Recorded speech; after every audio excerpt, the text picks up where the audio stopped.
All right, we're here for warm up for Tuesday, March 31st. We have 3 pieces to this warm up. The first part is our death by squat thrust. It sounds scary, but it's really not that bad. That's gonna be to get our heart rate up. Then we have a little wrist mobility because you have some wall walks today. And then finally, a little bit of core and shoulder stability. So we're gonna start out with death by squat thrust. So the way that this works is you'll perform a squat thrust, which looks like this. Good. So you're just placing your hands down, jump out, jump in and up. You're not doing the push-up part. So it's a burpee without a push-up. So you'll start a running clock. You'll perform 1 at the start of the clock. Then you'll rest until the 30-second mark. At the 30-second mark, you'll perform 2 squat thrusts. Thank you, Deb. Then you'll rest until the 1-minute mark. At the 1-minute mark, you don't have to do this. You'll perform 3, and you keep adding 1 rep every 30 seconds until either 5 minutes, the clock reaches 5 minutes and then you're done, or you can no longer complete the reps within the 30 seconds.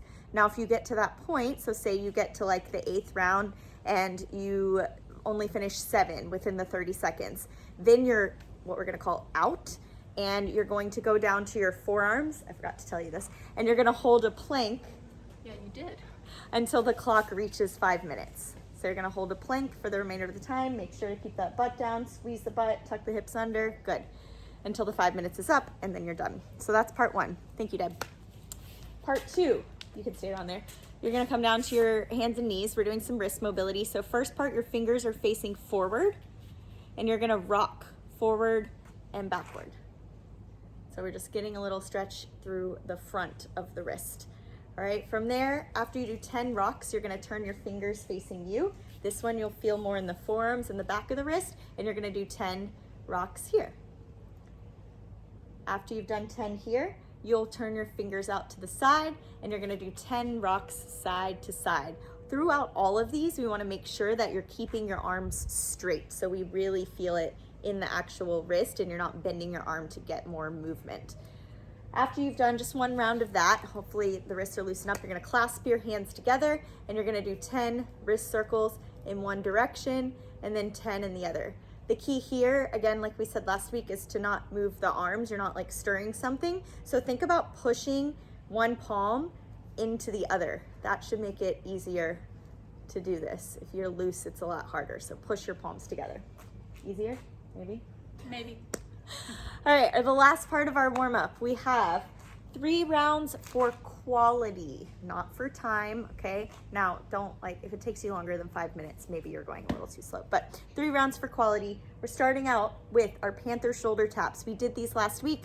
Get to know them, learn them, love them. These are amazing for core stability. So as you're doing these, you should feel like those obliques lighting up as you try not to rock. So you're gonna come into your Panther, lift your knees about 2 inches off the ground, and you're gonna do controlled shoulder taps. Nice, alternating hands each time. Now notice how she lifts her hand and then she gently places it back down. She's not just like slamming it back down. We wanna spend as much time as possible getting comfortable loading up that one side without tilting too much. That's the whole purpose of this exercise. Thank you, Deb. After you've done 10 of those, you are going to do 10 down dog leg lifts. So you're gonna come into a downward facing dog. Should have stand up to do that. And you're gonna lift one leg up as high as you can. And as you do that, you're driving your armpits towards that leg that's on the ground. So drive that chest towards that leg. Good, bring that leg down and then opposite. Good. You'll feel this opening up the shoulders as well as getting a little stretch in the hamstrings. And notice this looks kind of like that position you're gonna be as you're walking up the wall later. So we're just prepping for that. You're gonna do 10 total, so 5 each side. After that, you have 20 either double unders if you have a jump rope and you can do double unders, 20 single unders, or 20 penguin hops. So remember our penguin hops, you're gonna jump while you're in the air. Good, you're hitting your thighs twice. So keys here, you should hear that double and then your feet hit the ground. Good, so it should sound like do-do-do, do-do-do, do-do-do, do-do-do.